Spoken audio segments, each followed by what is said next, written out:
Hello everybody! Today we're going to talk about phylosilicates. I have stuff on the board over here. I'm not showing you yet because I don't want you to freak out. Okay? There's a lot of stuff there and a lot of things written, a lot of chemical equations, if you will. There's no other equations on there. We're just going to touch on that. Alright? I will keep this as simple as possible. I will try to use generic terms where I can. Okay? Now there's going to be two versions of this video. For those of you who are members of my channel, you will get the longer commercial-free version. For those of you who are watching this free on YouTube, you are going to get the commercial shortened version. Okay? Now let's go around to the board. Remember, don't freak out, guys. We're going to talk about phylosilicates, and quite honestly, this is a very complex part of mineralogy, and yeah, it is a mess. There are people who are professionals with this stuff and don't quite get the nuances of certain things within it, okay? And I'm going to give you a crash course here, and hopefully I won't mess it up. Now, phylosilicates are sheet silicates. Now, to put this in layman's terms, they are also clays. Okay? So these are clay-forming minerals. And you'll see here I have chlorite, mica, serpentine, talc. Chlorite forms numerous ways, but one way is through low-grade metamorphism of an already existing mudstone. Micas are rock-forming. They're things like muscovite, biotite, stuff like this. And you might be like, oh, I know what that looks like. That's very flat and breaks off in nice parallel paper-like sheets that are almost transparent.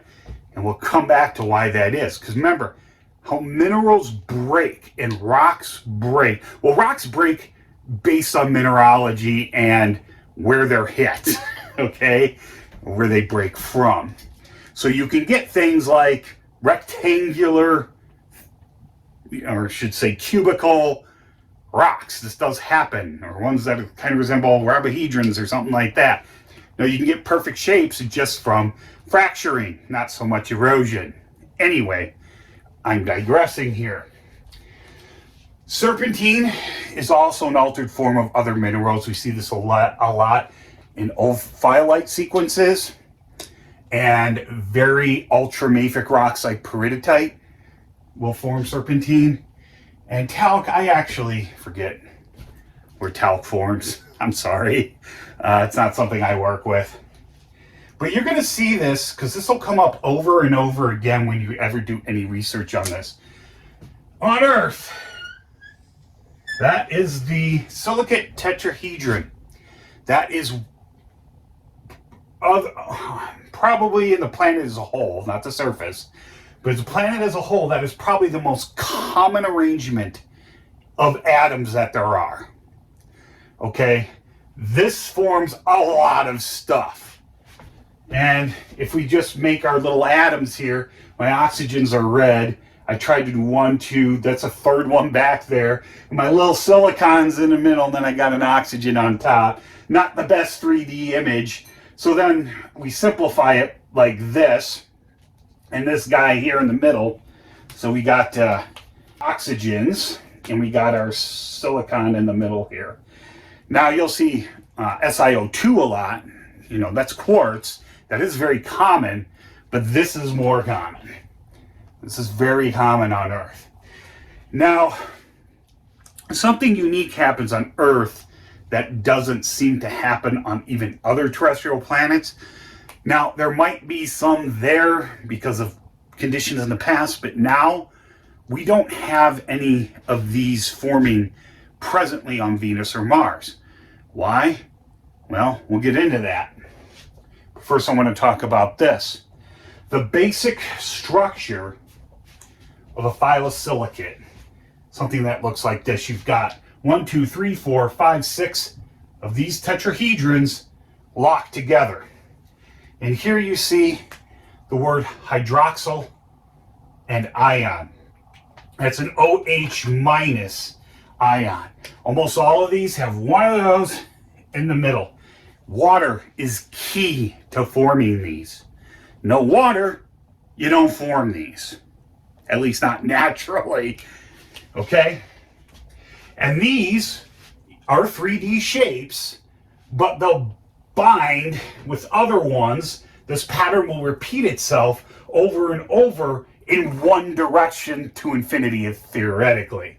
Let's just do this. I'm going to take the green here. We have a K-spar. This is our K-spar right here. And it will react with water. 4 hydrogen plus 2 waters. I could even have done that. It doesn't really matter. So water is introduced to the feldspar, and this will break it up. You will get these ions that want to form this kind of intermediate thing. This in and of itself is a mineral, but if you notice here, you'll notice there's aluminum. Okay? Because of phylosilicates, that's key. You may be like, well, see what happens to the clay. It goes somewhere else and becomes something else. It reacts some other way, possibly becoming another clay. All right? Or just sticking around. It doesn't go away. It's just not involved in this anymore. So we lose our potassium. And I'm not going to go through this in any detail because I'll mess it up. But basically, you get this aluminum, which bonds with Si4O. So you have 4 in here. And then it bonds with these OH ions. And this is water. It's water and if it was free. But since it's bonded to this structure, it's not technically water. Okay? And that's a misconception that a lot of people have. So you'll see in the media, you'll see things like, well, there's water in the mantle, and people picture immediately vast, huge caverns with waterfalls and slushing water and, Journey to the Center of the Earth crap. That's not what it is. The water is physically bound to something else. So it's not true water. Okay? It's part of another formula. Water is made up of H2O, right? That's hydrogen, 2 hydrogens and 1 oxygen. When this is created, we don't refer to this as hydrogen. And we don't refer to it as oxygen. And we don't, we call it water. Okay? It's the same basic thing here. So, yeah. Anyway, and then you get this leftover bit, which produces SiO2. And yes, SiO2 can be in solution.